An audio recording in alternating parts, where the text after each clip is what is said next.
Crimes passionnels, disparitions inquiétantes ou machinations diaboliques, percer les secrets des faits divers les plus marquants et plonger au cœur des affaires les plus étonnantes de l'histoire judiciaire. La découverte de la vérité ne tient parfois qu'à un fil. Bienvenue dans Chroniques criminelles. Dans cet épisode, l'affaire Sophie Le Tan.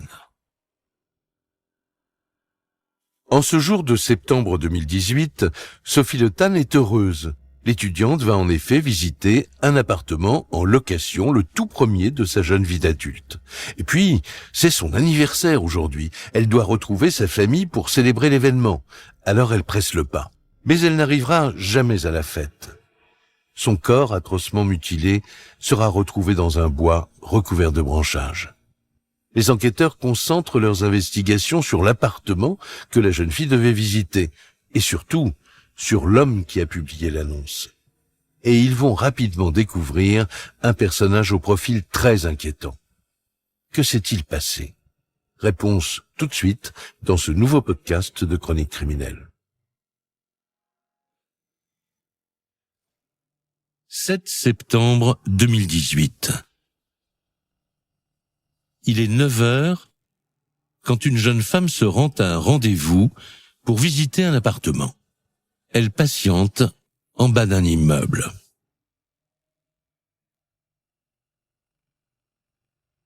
Quelques minutes plus tard, la jeune fille pénètre dans le hall. Sur le palier, un homme l'attend. Il la fait entrer dans son appartement et referme la porte sur elle. La jeune fille ne donnera plus jamais de nouvelles. Elle s'est volatilisée. C'est le début d'une enquête hors norme qui n'a pas encore dévoilé tous ses secrets.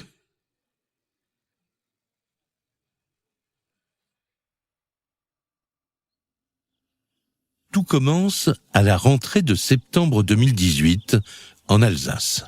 C'est à Cernay, une banlieue calme de Mulhouse, que vit la famille Le Tan. Le père est ouvrier pour un constructeur automobile et son épouse, femme au foyer. C'est ici qu'ils ont élevé leurs 3 enfants. La famille Le Tan sont des réfugiés vietnamiens qui sont arrivés il y a 25 ans en France. Olivier Vogel, journaliste à France Bleu Strasbourg. Qui se sont établis en Alsace à Cernay, qui est une petite commune qui est implantée sur les contreforts du massif vosgien. C'est une famille vraiment discrète, un petit peu exemplaire. Stéphane Boucher, journaliste spécialiste des faits divers. Les parents ne parlent pas très bien français. Ils ont fui le régime communiste au Vietnam dans les années 80. C'est des gens que tout le monde apprécie. Gérard Velzer, avocat de la famille Le Tan. Qui travaillent, qui sont besogneux et d'une gentillesse extrême. Chez les Le Tan, le sens de la famille compte beaucoup. Les 3 enfants sont très unis. Philippe, l'aîné, a 21 ans. Sylvie, la petite dernière, a tout juste 17 ans. Et Sophie, du haut de ses 19 ans, est une jeune femme à qui tout réussit. Sophie Le Tan, c'est une très jolie fille. En fait, elle est très gracieuse. Et en fait, on se retourne un peu sur elle parce qu'elle a ce charme asiatique certain. Elle est assez brillante. Elle a réussi son bac haut la main. Elle est rentrée en première année d'économie. Et là, elle s'apprête à rentrer en 2e année. Sophie est très mature pour son âge. Laurent Tran Van Mang, cousin de Sophie Le Tan. Très responsable. Et il respectait beaucoup ses parents. Il était très fusionnel avec sa maman et très fusionnel avec sa sœur aussi. Le 7 septembre 2018, la famille fête son anniversaire. Sophie a 20 ans. Pour l'occasion, sa mère et sa sœur, Sylvie, ont réservé un restaurant à Cernay. Sophie a prévu de venir chercher sa petite sœur ce jour-là, après les cours, à l'heure du déjeuner. Mais à la sortie du lycée, Sylvie attend. Sophie n'est pas là. Il n'y a aucune nouvelle de Sophie, on ne la voit pas, on ne sait pas où elle est. On s'attendait à ce qu'elle appelle en disant « voilà, je suis à la gare, j'arrive, je suis en retard ou non ». Et pourtant, c'est le silence le plus total. Elle est absente du déjeuner fait pour son anniversaire. C'est impossible. il y a quelque chose qui ne va pas. Sylvie est inquiète car Sophie n'est pas du genre à laisser sa famille sans nouvelles. Alors avec sa mère, elles appellent toutes ses copines. J'ai été contactée par sa petite sœur. Justine Ngov, amie de Sophie Le Tan. Et donc j'ai décidé de contacter tous ses amis, ses proches pour savoir où elle était. Et là, c'est toujours pareil. Aucune nouvelle, personne ne l'a vue, personne n'a de nouvelles. Elle ne se trouve pas avec ses copines. Sylvie et sa mère tentent alors de reconstituer son emploi du temps de ce début de journée. Sophie est veilleuse de nuit dans un hôtel à Strasbourg pour financer ses études d'économie. Sa sœur appelle donc le responsable pour savoir s'il ne s'est rien passé d'anormal. Évidemment, à l'hôtel, on l'a vu partir comme d'habitude. Il n'y a rien d'alarmant. Elle a quitté son poste le matin, un peu après 7 heures. Et après, il est prévu qu'elle se rende à une visite d'appartement, donc pour trouver le studio de ses rêves. Ce qui est important dans cette période pour elle, c'est que pour la première fois, elle va avoir son appartement. Après son travail, Sophie était censée visiter un studio dans les environs de Strasbourg pour se rapprocher de la fac. Après la visite, elle devait rentrer en train à Cernay pour fêter son anniversaire. Impossible pour la famille de savoir si Sophie s'est bien rendue à cet appartement. Ils ignorent où il se trouve. Alors, Sylvie décide de se rendre à l'hôtel où travaillait sa sœur, car c'est là-bas qu'elle a été vue pour la dernière fois. Elle appelle des amis à la rescousse, dont Valentin, un proche de Sophie qui est sous le choc. Il est aux alentours de 20h. Valentin, ami de Sophie Le Tan. Et à ce moment-là, ouais, c'est le monde qui s'arrête. À ce moment-là, c'est le monde qui s'arrête et t'es un peu livré à toi-même. Tu sais pas ce que tu dois faire. Et tu penses qu'à une chose, en fait, en réalité, c'est d'y aller. Il est 22 heures passées quand Sylvie, Valentin et ses amis arrivent sur place. Ils espèrent voir Sophie prendre son service de veilleuse de nuit. Et elle n'était pas présente. Et là, tu te dis, ça commence à être encore plus angoissant. Oui, on est mort d'inquiétude. Sophie n'a pas prévenu l'hôtel de son absence, ce qui ne lui ressemble pas. Cette fois, pas de doute, il faut prévenir la police. Il est 23 heures au commissariat. Sylvie est paniquée, mais elle a du mal à convaincre les policiers que la disparition de Sophie est inquiétante. Dès le départ, on n'a pas eu le sentiment d'être forcément pris au sérieux. Ça restait pour eux peut-être une fugue ou... On leur explique que la jeune fille est majeure et vaccinée, même si elle est très jeune encore, qu'elle a bien pu partir, aller faire la fête avec des amis.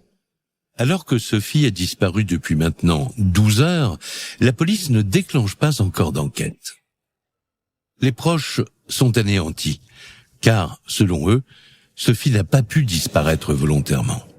Si elle avait décidé de plus fêter son anniversaire en famille, elle aurait simplement dit à ses parents, à sa sœur, et ça serait bien passé.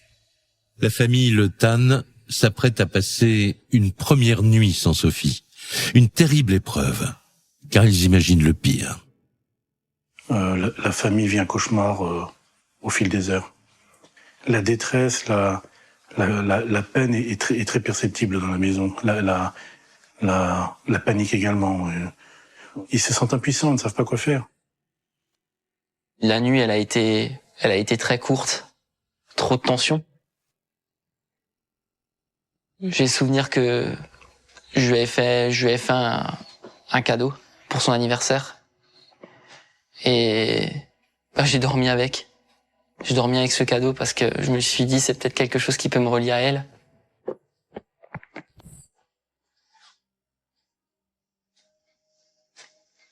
C'était un cadeau assez simple et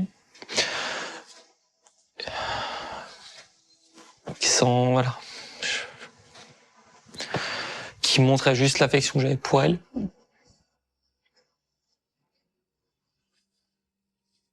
Les proches sont désespérés. Mais l'affaire va bientôt connaître son premier rebondissement. Car la famille Le Tan décide de mener elle-même l'enquête. Sylvie commence par la chambre de sa sœur. Elle la retourne entièrement, à la recherche du moindre indice. Sophie aurait-elle laissé une lettre qui expliquerait sa disparition? La fouille ne donne rien. Mais Sylvie ne s'avoue pas vaincue. Sylvie, la petite sœur, a une idée, c'est-à-dire qu'elle a les codes Snapchat, cette fameuse application prisée des jeunes. Stéphane Boucher, journaliste spécialiste des faits divers. Elle a les codes de sa sœur et donc elle utilise les codes de sa sœur et à partir de là, il y a une application qui permet de géolocaliser le téléphone. Et là, elle se rend compte de quelque chose quand même d'assez surprenant. Elle remarque que le portable a borné au 54 avenue de Bischwiller, à Schiltigheim. Le dernier message envoyé à sa sœur a été posté depuis Schiltigheim, une ville au nord de Strasbourg. C'est une photo de Sophie. Elle l'a envoyée à 9h du matin, le jour de sa disparition. Alors, que faisait-elle là-bas? On sait que Sophie avait rendez-vous pour visiter un appartement en fin de matinée. Olivier Vogel, journaliste à France Bleu Strasbourg. Et là, on commence à se dire, elle a dû aller visiter son appartement à Schiltigheim.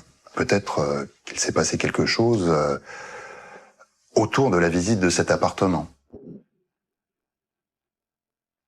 Aussitôt, Sylvie, son père, mais aussi Valentin et Justine, les amis de Sophie, prennent la direction du 54 route de Bischwiller à Schiltigheim. Sophie n'a plus donné signe de vie après s'être rendue à cette adresse, peut-être pour visiter un appartement. Alors ils espèrent trouver une piste là-bas. Après 1 heure de route, ils découvrent un quartier paisible. Le 54 est à l'angle d'un immeuble qui compte une centaine de logements, mais rien ne les arrête. Il frappe à toutes les portes, plusieurs dizaines d'appartements, en demandant si la veille, au matin, quelqu'un n'aurait pas vu cette jeune fille. On essayait de montrer des photos d'elle. Justine Ngov, amie de Sophie Le Tan. De la décrire au maximum pour que les gens puissent nous dire s'ils l'ont aperçue. Sur la centaine d'appartements, il n'y a que 40 réponses. Valentin, ami de Sophie Le Tan. Et aucune personne n'a reconnu Sophie. Terrible déception. Mais les proches de Sophie ne se découragent pas. Ils en sont sûrs, c'est ici qu'ils peuvent obtenir des informations. La jeune fille a disparu en pleine journée. Il y a forcément des témoins. Alors ils quadrillent le quartier et interrogent les passants. Là, ils font un travail vraiment de policiers de planque sur le terrain. Donc, ils se mettent dans les voitures, un peu à distance pour observer. Est-ce qu'il n'y a pas quelqu'un à l'attitude suspecte? Ils regardent à droite, à gauche. Une certaine paranoïa s'installe parce que ils étaient persuadés qu'elle était kidnappée et donc ils observaient tout le monde. Chaque piéton, chaque passant, ça peut être un individu qui a causé du tort à Sophie. On commençait à regarder dans les ruelles, à regarder dans les escaliers qui descendaient dans les caves. On essayait de trouver quelque chose qui lui appartenait, qu'elle a pu faire tomber. La psychose s'empare du groupe. Tous les passants leur semblent louches.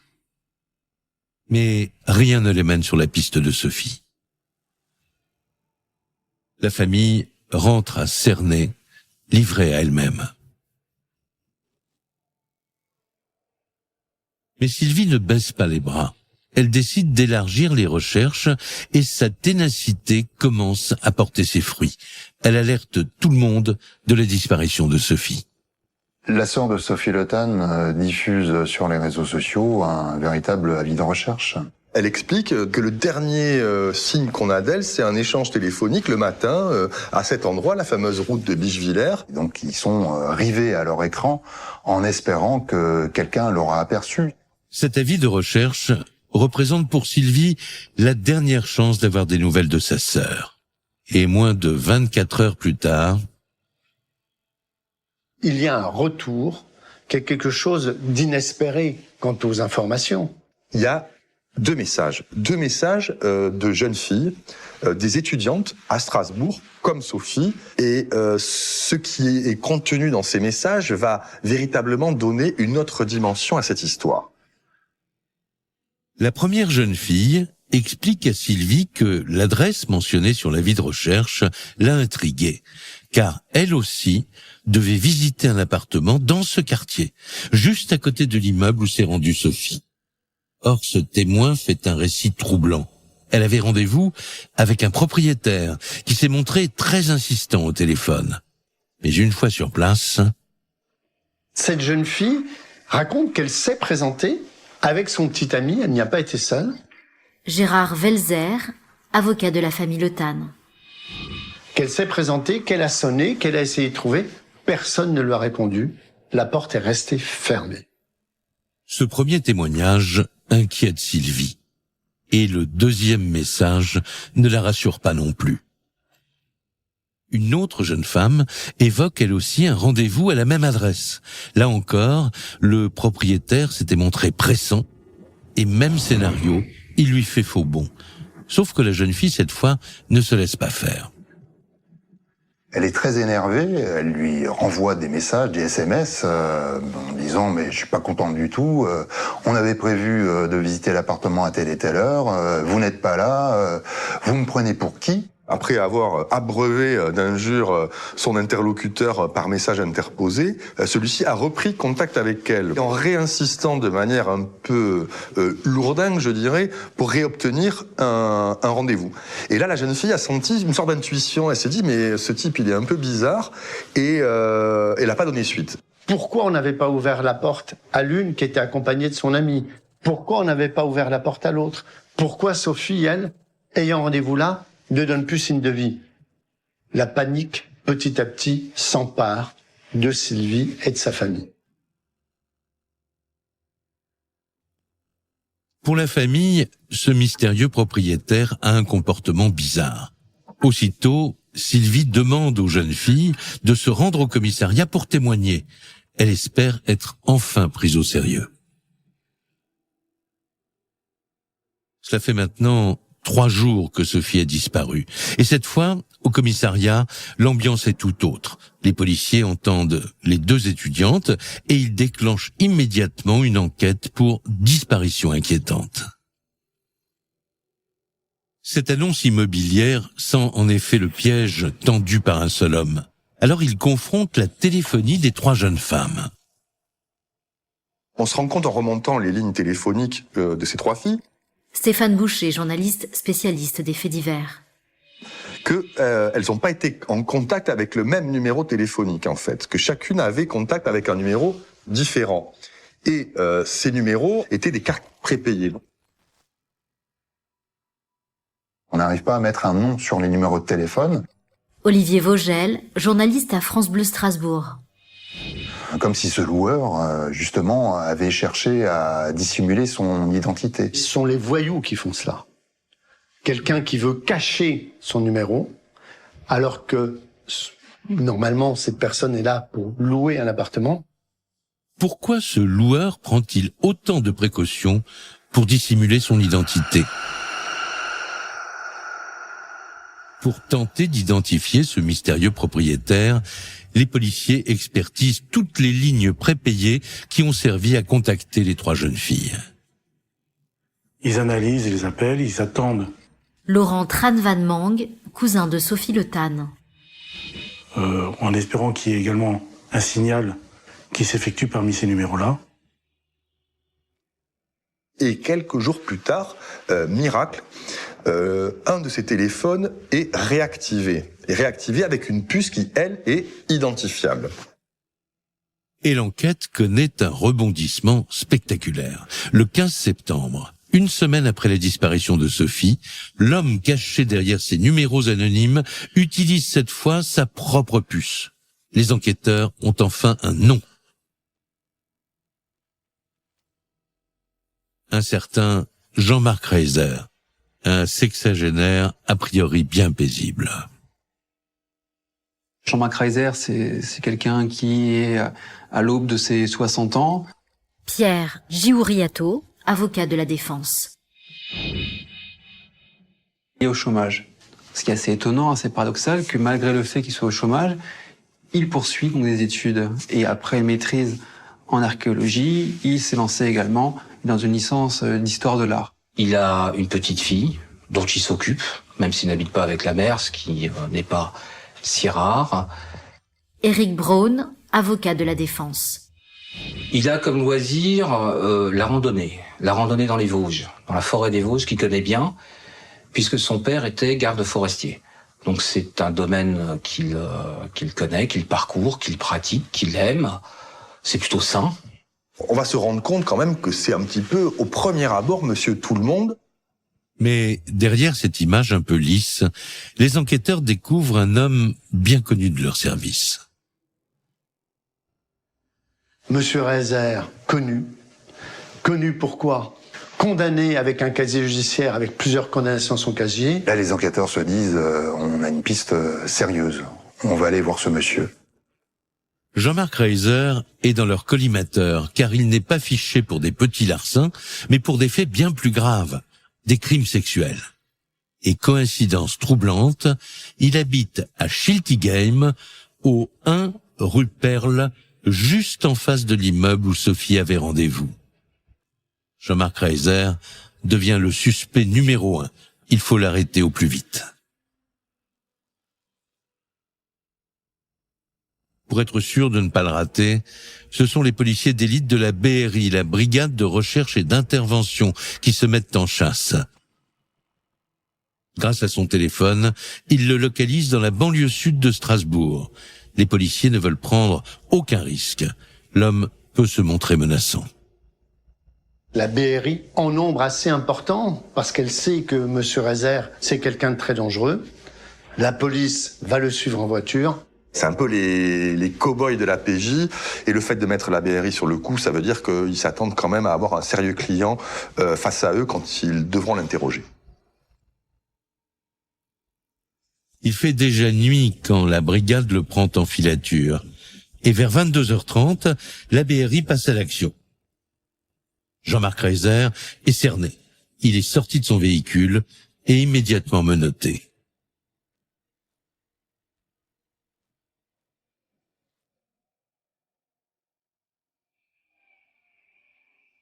Donc quand ils l'arrêtent, leur premier réflexe, c'est quand même de fouiller dans la voiture, et particulièrement dans le coffre, en imaginant peut-être que Sophie se trouve séquestrée à cet endroit.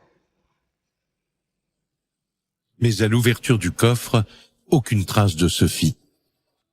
Quant à Jean-Marc Reiser, il ne comprend pas ce qui lui arrive. Lui est très surpris. Il dit, mais qu'est-ce que vous me voulez? Qu'est-ce qui se passe? Jean-Marc Reiser reste calme. Pourtant, les policiers le placent en garde à vue, car les recoupements téléphoniques en font leur principal suspect. Les enquêteurs, évidemment, lui parlent de Sophie Le Tan, lui montrent les photos, lui demandent, est-ce que vous avez vu cette jeune fille? Monsieur Reiser déclare en garde à vue. Oh, mais je la connais pas, j'ai jamais vu cette personne. Gérard Velzer, avocat de la famille Le Tan. Il disait à monsieur Reiser, mais elle n'est pas venue chez vous? Ah, pas du tout. Et si on retrouvait l'ADN de Sophie chez vous? Ah, c'est pas possible. Jamais vous ne pourrez retrouver l'ADN de cette personne chez moi. Elle n'est jamais venue chez moi. Jean-Marc Reiser n'en démord pas.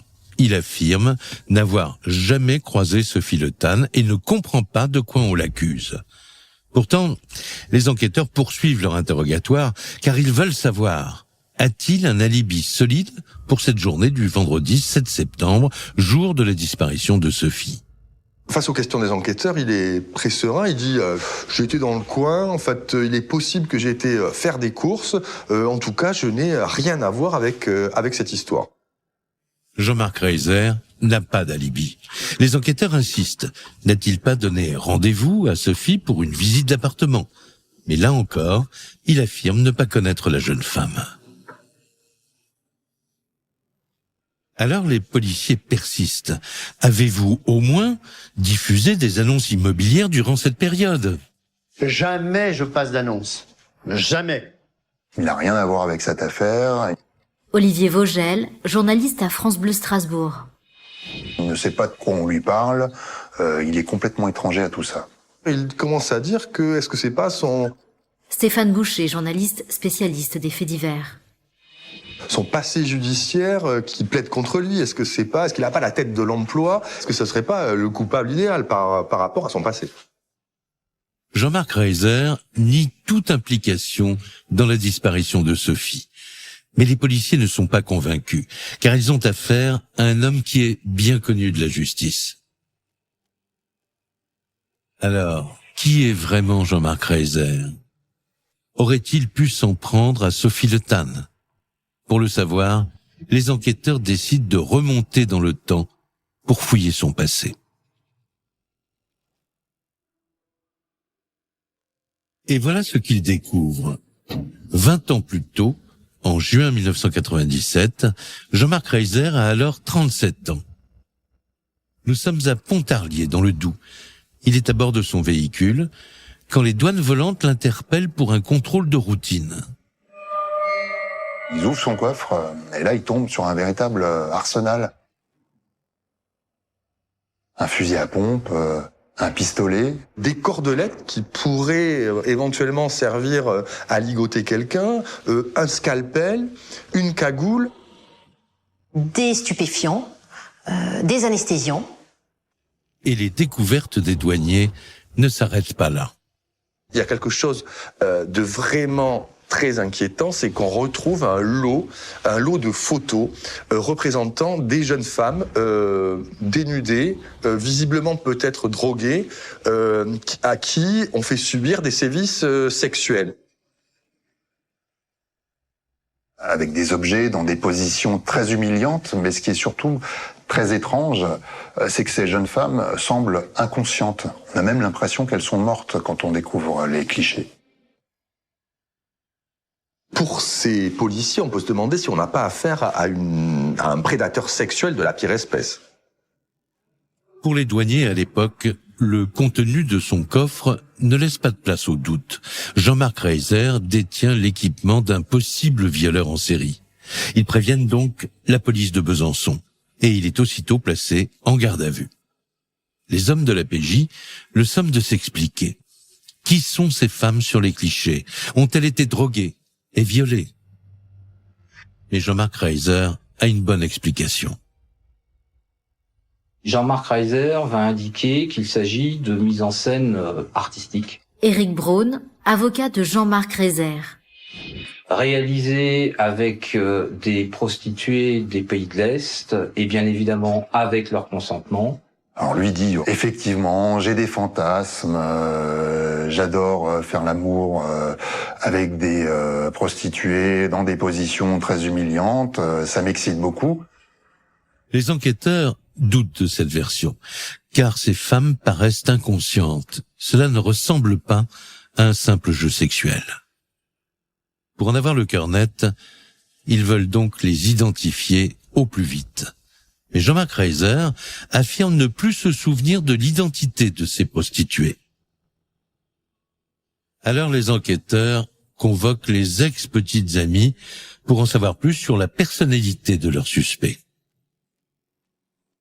Et on va tomber sur une ex-copine qui va se reconnaître sur une de ces photos. Elle est extrêmement choquée. Valérie Gletti, avocate de la partie civile. Elle reconnaît que, à l'évidence, elle a été endormie à son insu. Et sur la photographie où elle figure nue, des objets ont été introduits dans son sexe. Et donc, elle a été violée. Et elle décide de porter plainte. Pour les enquêteurs, l'homme a le profil d'un pervers sexuel. Alors ils interrogent tous les fichiers au niveau national. Et ça match. Ils trouvent un portrait robot, celui d'un homme recherché pour un viol commis 2 ans plus tôt, en 1995, et qui ressemble trait pour trait à Jean-Marc Reiser. Ce qu'ils découvrent est loin de les rassurer.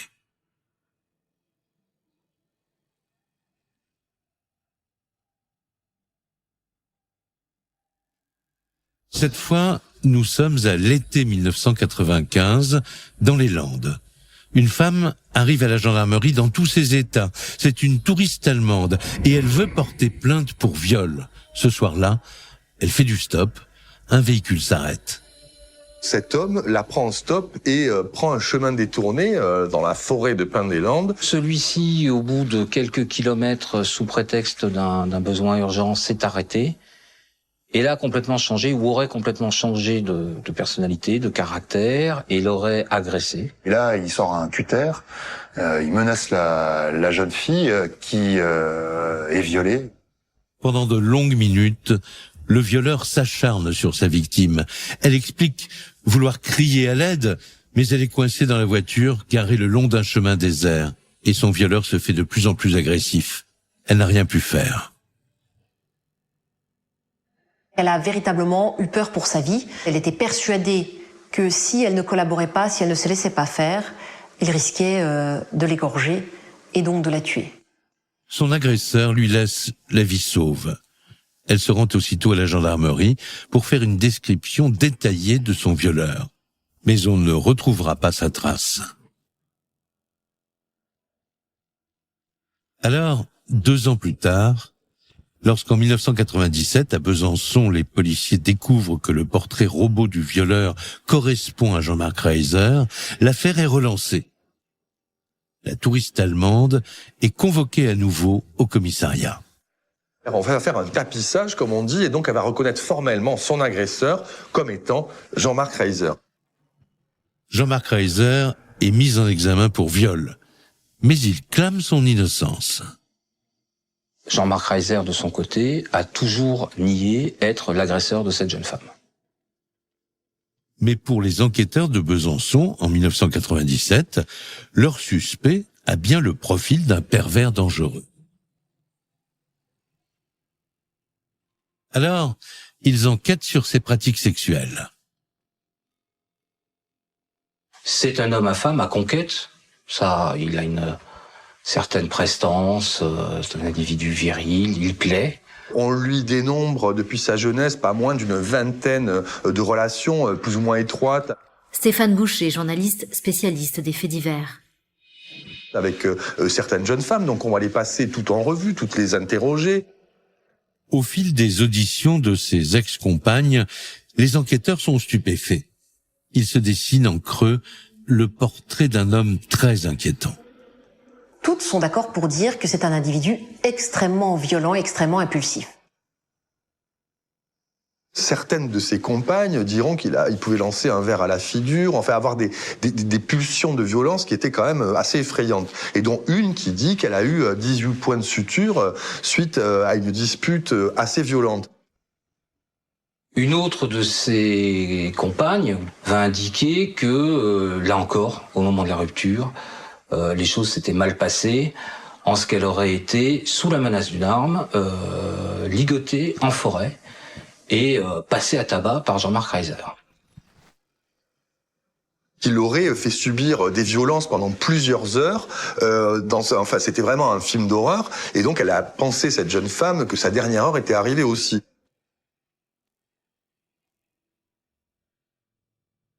Des témoignages accablants de violences conjugales, mais pas de viol, ni de plainte déposée.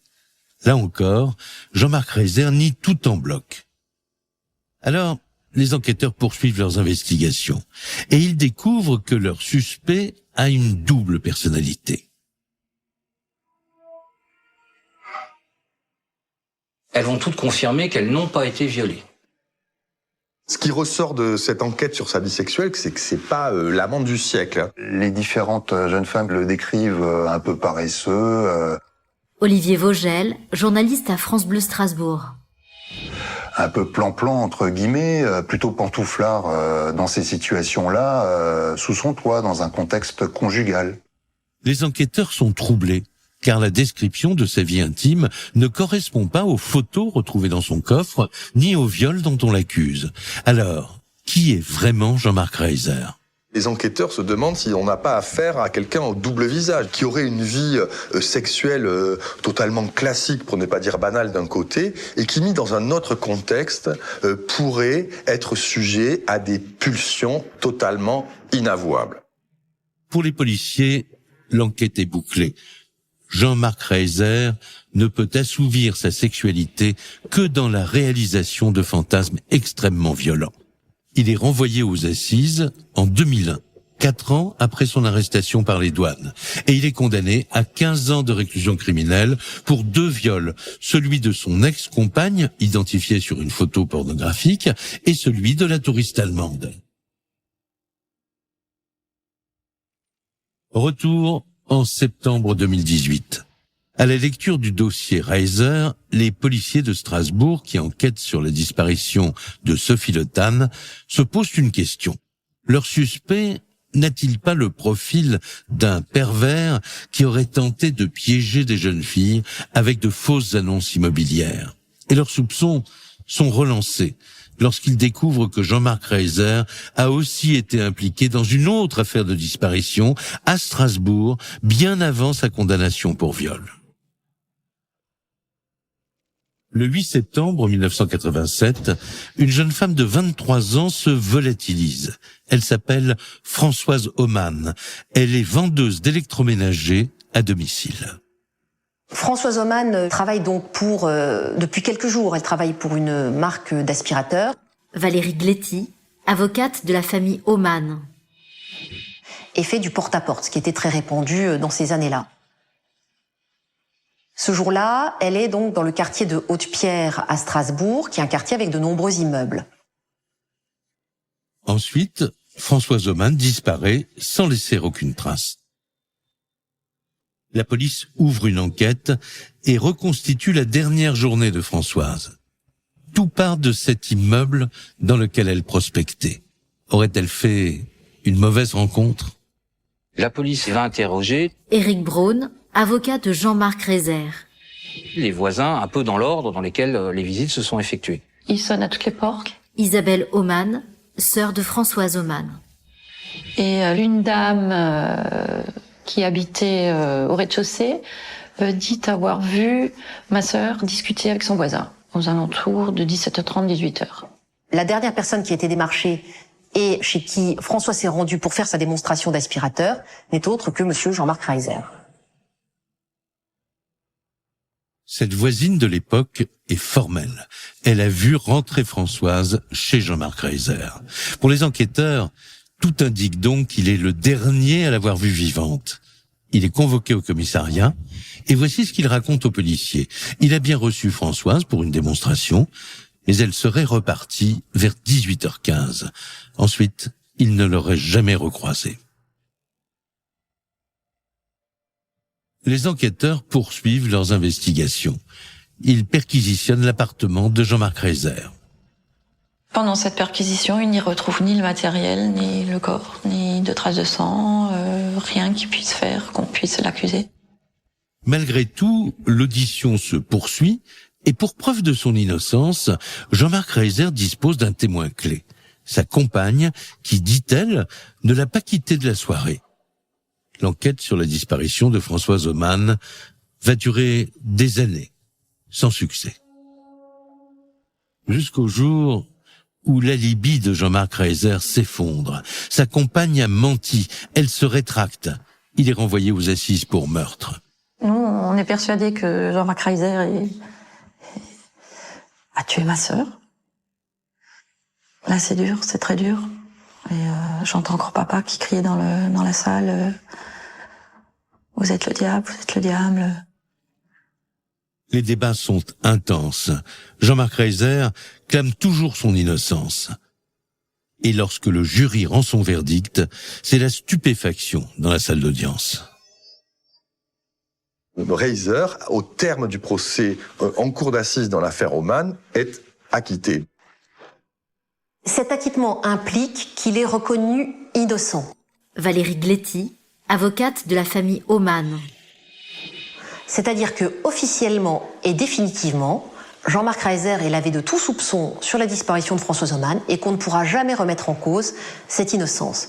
C'était pas un acquittement volé. Éric Braun, avocat de Jean-Marc Reiser.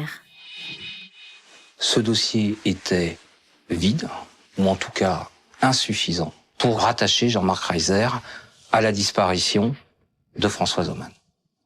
Cet acquittement anéanti la famille Oman. Pour eux, le crime de Françoise restera impuni. On n'a jamais retrouvé son corps et le deuil est impossible. Donc on quitte le tribunal. Comment on est arrivé en fait? On est dans le vide tout autant que toutes ces années passées à attendre. Et toujours rien, quoi.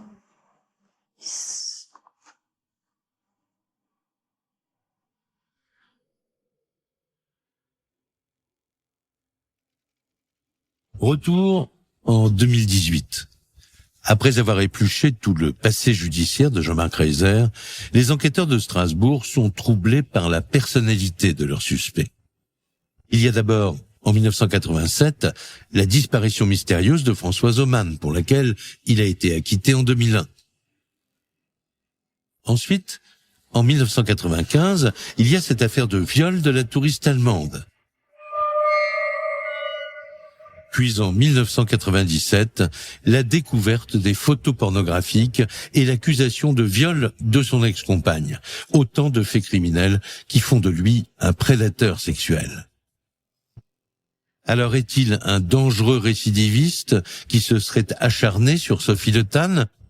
Ou est-il victime de son lourd passé qui en ferait un innocent injustement accusé?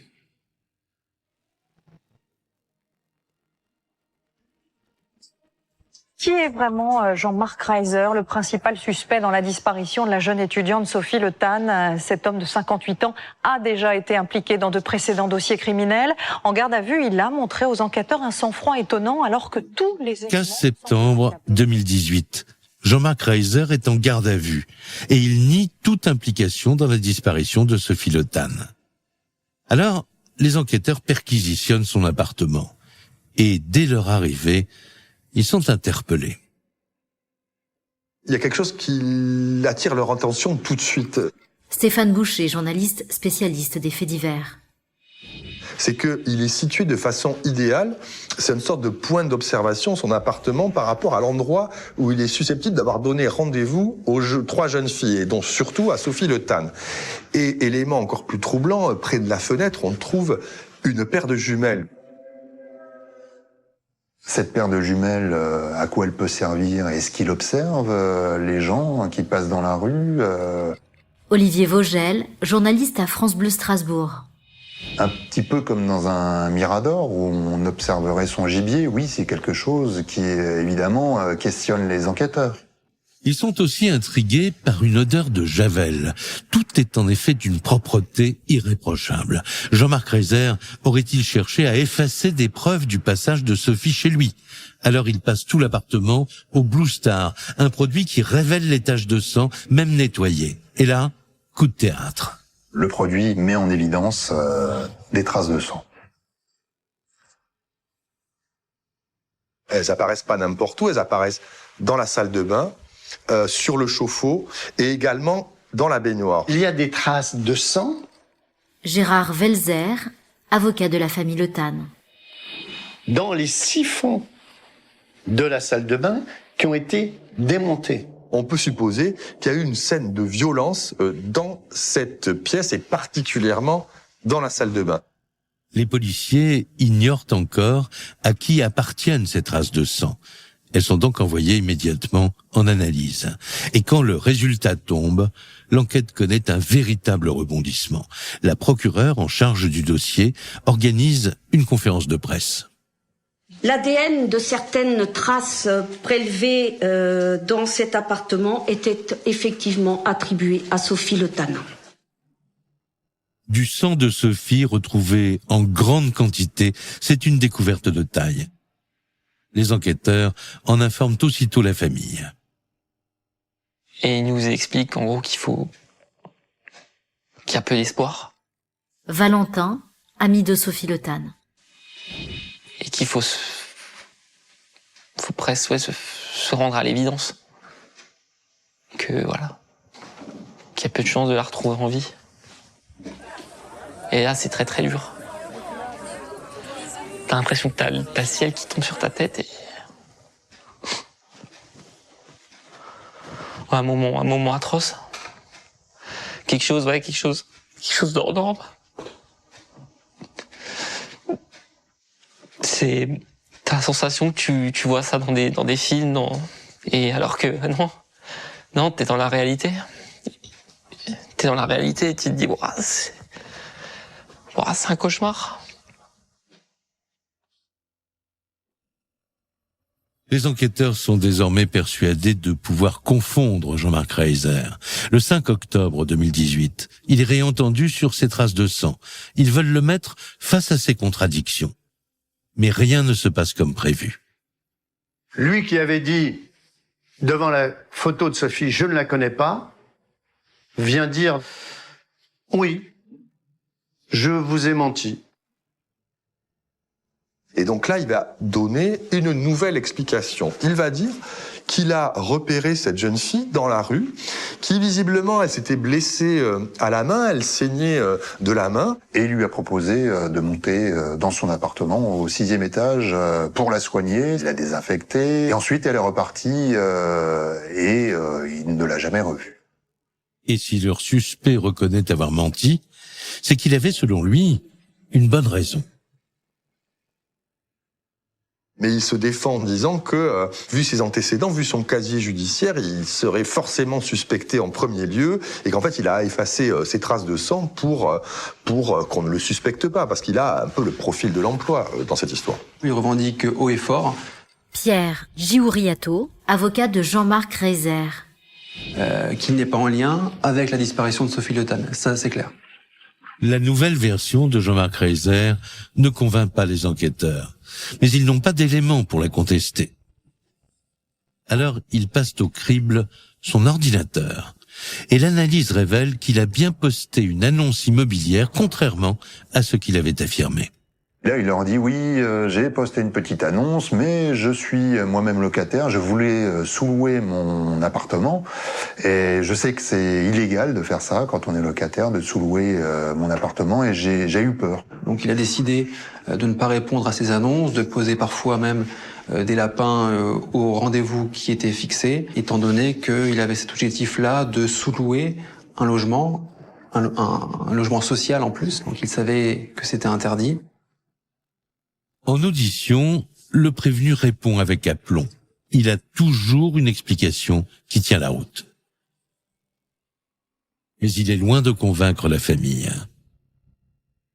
Si Sophie était effectivement blessée, Laurent Tran Van Mang, cousin de Sophie Le Tan. elle serait tout de suite allée à l'hôpital, mais elle ne serait pas montée, en tout cas, comme ça, parce que Jean-Marc Reiser lui a proposé. C'est complètement irréaliste. Le volume de sang qu'il y a eu ne correspond absolument pas avec cette fantaisiste version de M. Reiser. Pour la famille, il s'enlise dans le mensonge. Il va dire, non mais, j'avais pas voulu dire que j'avais passé une annonce dans le Bon Coin parce que je sous-louais et j'ai pas le droit de sous-louer. Gérard Velzer, avocat de la famille Le Tan. Voici quelqu'un qui est accusé d'assassinat et qui vient se préoccuper d'être poursuivi pour une sous-location qu'il n'aurait pas le droit de faire. C'est ridicule, mais c'est du Reiser dans le texte. Jean-Marc Reiser persiste. Il n'a rien fait de mal à Sophie Le Tan. Mais ses explications ne sont pas convaincantes. Il est mis en examen pour assassinat, enlèvement et séquestration. Et l'enquête continue.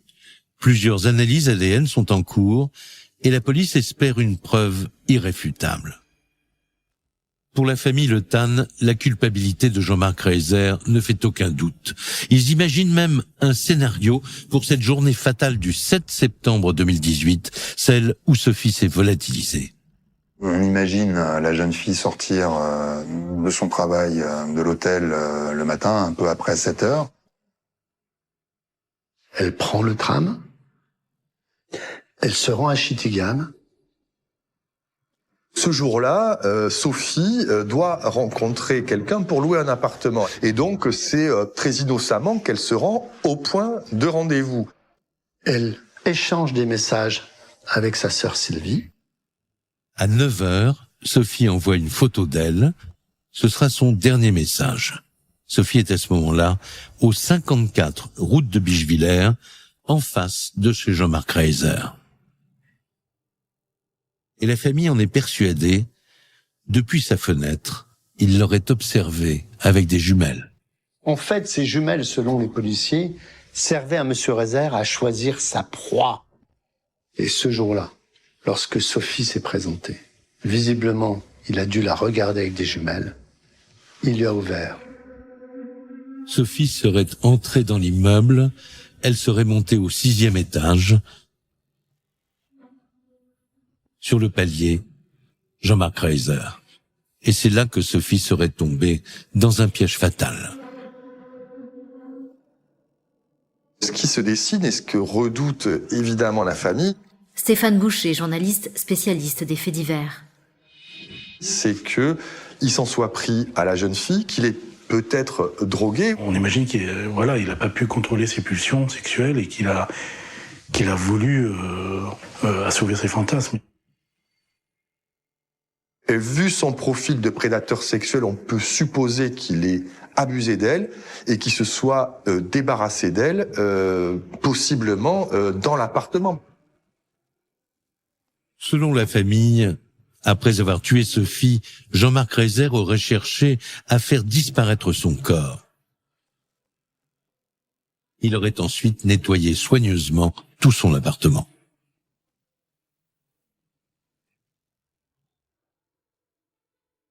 D'après les proches de Sophie, tout accable le suspect. Mais pour la défense, les preuves manquent cruellement.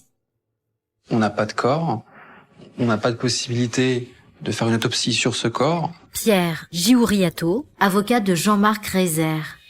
On n'a pas donc de possibilité de savoir s'il y aurait eu des agressions sexuelles. Donc là, ce qu'on sait juste, c'est que Sophie Le Tan a disparu, qu'il y a un certain nombre d'éléments qui visent Jean-Marc Reiser, mais après, le scénario précis de ce qui s'est passé, là, c'est encore beaucoup de mystère.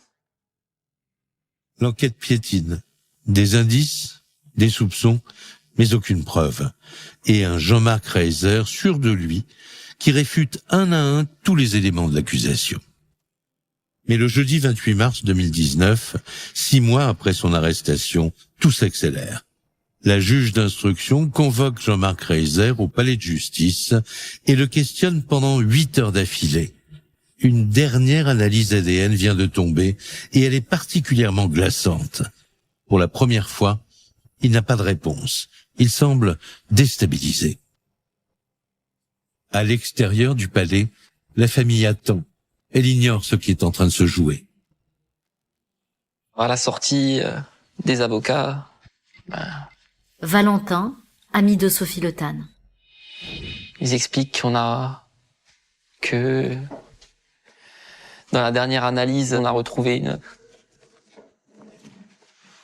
des traces d'ADN sur une scie.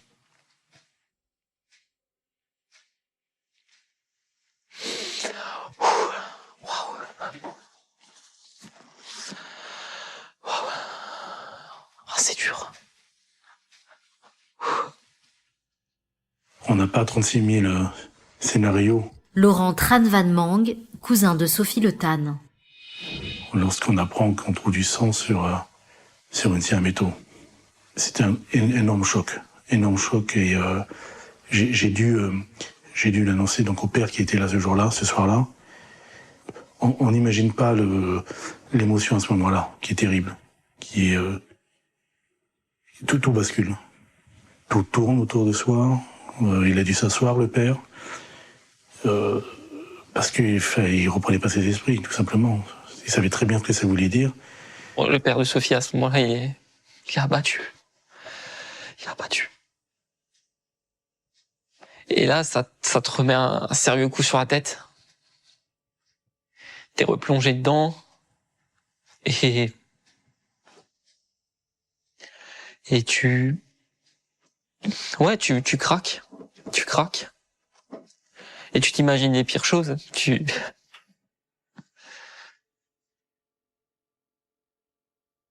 Pour la famille, ces traces ADN de Sophie retrouvées sur le manche de la scie laissent peu de place au doute quant au sort qui lui a été réservé. Mais l'avocat de la défense demande une contre-expertise. Il évoque la possibilité d'un transfert ADN. Selon lui, Jean-Marc Reiser, après avoir soigné Sophie, aurait pu transporter de son sang sur la scie, en bricolant. Cet argument convaincra-t-il la juge d'instruction en charge du dossier? Le 16 mai 2019, 8 mois après l'arrestation de Jean-Marc Reiser, la police annonce la fin des recherches de Sophie. Mais la famille garde espoir de retrouver son corps. Chaque week-end, ses parents et des bénévoles ratissent tous les bois de la région. On espère tous connaître la vérité. Justine Ngov, amie de Sophie Le Tan. De l'entendre avouer. De dire où elle est. Et de pouvoir faire notre deuil. Le fait de retrouver la trace de Sophie, ça permettrait à la famille de faire son deuil, même si le mal y est déjà fait et la douleur, elle restera à vie. Je pense que c'est important de savoir la vérité et je remercierai jamais assez les personnes qui se mobilisent autour de sa recherche. Fin octobre 2019, et alors que les espoirs de la famille s'amenuisent, un coup de théâtre vient relancer l'enquête.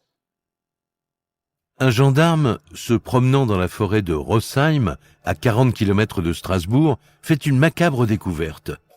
Une tête et quelques mètres plus loin, des restes humains vraisemblablement découpés à la scie. S'agit-il du corps de la jeune étudiante? Le 27 octobre 2019, la terrible nouvelle tombe. Le corps retrouvé dans une forêt du Bas-Rhin est bien celui de Sophie Le Tan. La jeune femme avait disparu en septembre 2018, le jour de ses 20 ans, alors qu'elle visitait un appartement. L'auteur de l'annonce immobilière, Jean-Marc Reiser, est le principal suspect. Un choc pour la famille, mais aussi un espoir qui renaît. C'est un léger soulagement, si on peut parler de soulagement. Même si nous avons retrouvé Sophie, ça ne suffit pas. On a vraiment besoin de savoir ce qui s'est passé pour vraiment faire le deuil comme il faut.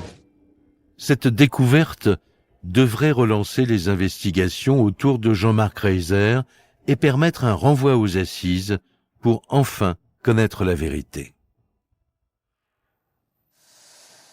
Vous venez d'écouter Chronique criminelle. Si cet épisode vous a plu, n'hésitez pas à mettre des étoiles, à commenter ou à vous abonner sur votre plateforme d'écoute préférée. Et retrouvez dès la semaine prochaine un nouvel épisode de Chronique criminelle.